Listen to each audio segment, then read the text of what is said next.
Assalamualaikum warahmatullahi wabarakatuh. Kembali lagi di channel Nasihat Kehidupan Misteri. Pada video kali ini saya akan membahas tentang sejarah Nusantara tercatat dalam Al-Quran. Yang disebut Jawa adalah seluruh etnik Nusantara yang dulunya penghuni benua Atlantis sebelum dikirim banjir besar oleh Allah. Setelah banjir besar, benua ini pecah menjadi 17.000 pulau yang sekarang disebut Indonesia. Hanya beberapa etnik yang masih tersisa, selebihnya menjadi cikal bakal bangsa-bangsa dunia, antara lain bangsa India, Cina, termasuk Jepang, Eropa, Israel, Arab, dan Indian. Dalam bahasa Jawi kuno, arti Jawa adalah moral atau akhlak. Maka dalam percakapan sehari-hari, apabila dikatakan seseorang orang Jawa, berarti tidak punya akhlak atau tidak punya sopan santun. Sebutan ini sejak dulunya dipakai untuk menyebut seluruh wilayah Nusantara. Penyebutan etnik-etnik sebagaimana berlaku saat ini adalah hasil taktik politik Davide et Impera para penjajah. Sejak zaman benua Atlantis, Jawa memang menjadi pusat peradaban. Karena dari bukti-bukti fosil manusia purba di seluruh dunia sebanyak 6 jenis fosil, 4 diantaranya ditemukan di tanah Jawa. Menurut mitologi Jawa yang telah menjadi cerita turun-temurun, bahwa asal-usul bangsa Jawa adalah keturunan Brahma dan Dewi Saraswati, di mana salah satu keturunannya yang sangat terkenal di karangan guru Hindustan di India dan guru Buddha di Cina adalah Bendahara Guru Janabadra yang mengajarkan ilmu kejawen.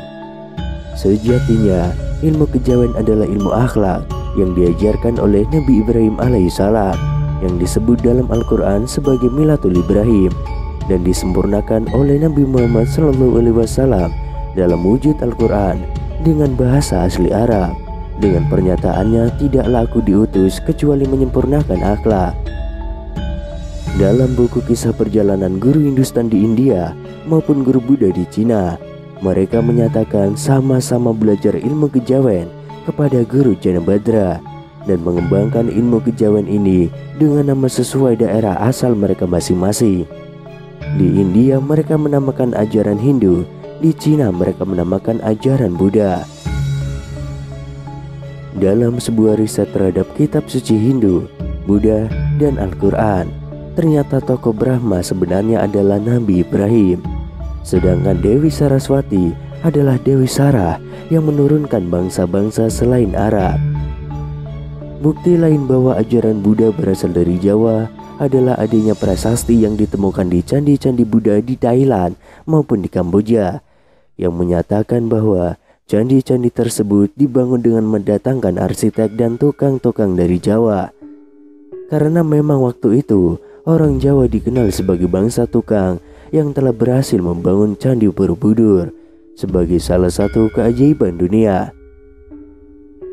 Ternyata berdasarkan riset Lembaga Studi Islam dan Kepurbakalaan yang dipimpin oleh Kiai Haji Fahmi Basyah, lulusan Matematika Islam UIN Syarif Hidayatullah, bahwa sebenarnya Candi Borobudur adalah bangunan yang dibangun oleh tentara Nabi Sulaiman, termasuk di dalamnya dari kalangan bangsa jin dan setan yang disebut dalam Al-Quran sebagai Arsy Ratu Sabah. Sejatinya, Prince of Sabah atau Ratu Bilqis adalah Ratu Boko yang sangat terkenal di kalangan masyarakat Jawa. Sementara patung-patung di Candi Borobudur yang selama ini dikenal sebagai patung Buddha, sejatinya adalah patung model bidadara dalam surga yang menjadikan Nabi Sulaiman sebagai model dan berambut keriting. Dalam literatur Bani Israel dan Barat, bangsa Yahudi dikenal sebagai bangsa tukang dan berambut keriting. Tetapi faktanya, justru suku Jawa lah yang menjadi bangsa tukang dan berambut keriting. Hasil riset tersebut juga menyimpulkan bahwa suku Jawa disebut juga sebagai Bani Lukman karena menurut karakternya, suku tersebut sesuai dengan ajaran-ajaran Luqmanul Hakim sebagaimana tertera di dalam Al-Quran. Perlu diketahui bahwa satu-satunya nabi yang termaktub dalam Al-Quran yang menggunakan nama depan Su hanyalah Nabi Sulaiman. Dan negeri yang beliau wariskan ternyata diperintah oleh keturunannya yang juga bernama Depansu, dan meninggalkan negeri bernama Sleman di Jawa Tengah. Nabi Sulaiman mewarisi kerajaan Nabi Daud yang dikatakan di dalam Al-Quran dijadikan khalifah di bumi, yaitu menjadi penguasa dunia dengan benua Atlantis sebagai pusat peradabannya.